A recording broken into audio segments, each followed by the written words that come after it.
জীবনের ঝুঁকি নিয়ে এই মোংলা নদী পারাপার হচ্ছে।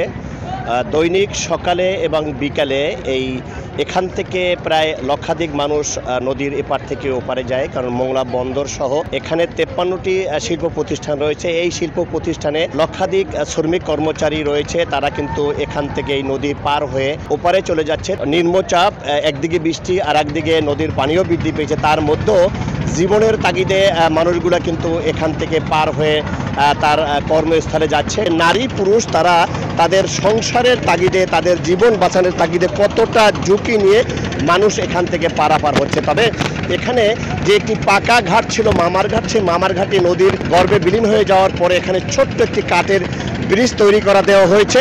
এই ব্রিজ দিয়ে কিন্তু মানুষ এখান থেকে যেতে পারছে না। মোংলা বন্দর সংলগ্ন একটি ইপিজেড রয়েছে, সেই ইপিজেডের কিন্তু কর্মস্থল সকাল 7:30 থেকে শুরু হয় এবং ঠিক সময় মতন তারা কিন্তু এখান থেকে গিয়ে তাদের কর্মস্থলে যোগ দিতে হয়। সেজন্য কিন্তু এই নদীটি একটি বড় সমস্যা হয়ে দাঁড়ায় এবং এই নদী পারাপার হওয়ার জন্য প্রায় 1 ঘন্টা আগেই কিন্তু এই মোংলা নদীর পাড়ে এসে ভিড় জমাতে হয়, কারণ এখানে কর্মস্থলে ঠিক সময় মতন যদি তারা হাজিরা দিতে না পারে বা সময় মতন যদি প্রস্তুত হতে না পারে, তাহলে কিন্তু এখান থেকে তাদের হাজিরা কাটা যায় বলে আমাদেরকে সাধারণ শ্রমিকেরা জানিয়েছে। উঠতে যেয়ে অনেকে নদীতে পড়ে যায়, আর ঠেলাগুতো খেয়ে অনেকে সাইডে পড়ে যায়, হাত পা কেটে যায়, হাত পা ভেঙে যায়, নদীতে পড়ে অনেক দূরে ভেসে চলে যায়। টিকিটটা খালি, ট্রলার কিন্তু এগুলো খালি ভিড় রয়েছে, ওই জায়গায় যাইতে পারে কিন্তু মানুষ। আপনার এই নৌকাগুলো নিয়ে ওই জায়গায় গেলে কিন্তু এত ভিড় হয় না। সিন্ডিকেটের কারণে সব এই খালি খালি পড়ে রয়েছে, একজনও যাবে না, আর কেউ বলবো না কিছু। খুবই ঝুঁকি নেই, এটা খুব রিক্স বলবে ঘাট, এটা কেন সহজে তো পারাবার যাওয়া না, খুব রিক্সি যাওয়া যাবে। আমাদের জীবনের ঝুঁকি নিয়ে কর্মস্থানে যাওয়া লাগে, এই ছাড়াও কোনো উপায় নেই আমাদের, এইভাবেই চলি আমরা সবসময়, অল টাইম আমরা আসা যা করে এইভাবেই। বাসা থেকে যখনই বের হই তখনই চিন্তা হয় যে ঘাট থেকে কিভাবে পার হব, কিভাবে, মানে ঘাটে আসলেই অন্যরকম একটা আমাদেরই ভয় আসে। কেউ পড়ে যায়, পড়ে গেলে অনেকের অনেক রকম ক্ষয়ক্ষতি, কেউ ডিউটিতে যাইতে পারে না। আমাদের মা বোনরা প্রতিদিন ঘাট থেকে পড়ে যাচ্ছে, নানান রকমের সমস্যা হচ্ছে, আমাদের লেট হচ্ছে, অফিসে গালাগালি শুনতে হচ্ছে। তারপরে ট্রলারওয়ালারাও মনে করেন প্রতিদিন হয়তো ভিড়াতে পারছে না এই ঘাটের কারণে, ঘাট ওইখানে একটা ভেঙে গেছে, এইটার কারণে আমরা যেতে পারতেছি না, প্রতিদিন আমাদের সমস্যা হচ্ছে।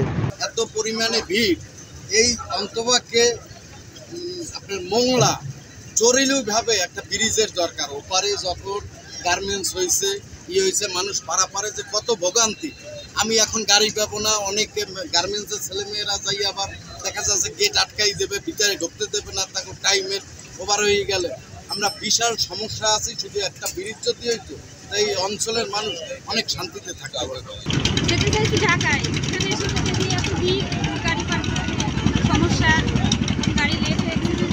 পারাপার ট্রলারে যাওয়া যায় না, প্রচুর লোক ভিড়, ঠিক আছে।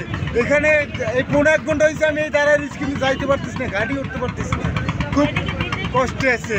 যদি আবার এদিকে আবার খারাপ, যদি বর্ষা হয় তাহলে কি করবো আমরা। কর্মজীবী মানুষ তাদের জীবন বাঁচানোর তাগিদে, তাদের সংসার পরিচালনার জন্য সেই ভোর থেকে মানুষ কতটাই না কষ্ট করছে এখান থেকে নদী পারাপারের জন্য। শ্রমিক কর্মচারীরা একটাই দাবি করেছে, মোংলা নদীর উপর দিয়ে যদি একটি ব্রিজ তৈরি করা হয়, তাহলে এই মানুষের কষ্ট লাঘব কিছুটা দূর হবে বলে জানিয়েছে এখানকার পারাপার যাত্রীরা। মাহমুদ হাসান, সময় সংবাদ, মোংলা।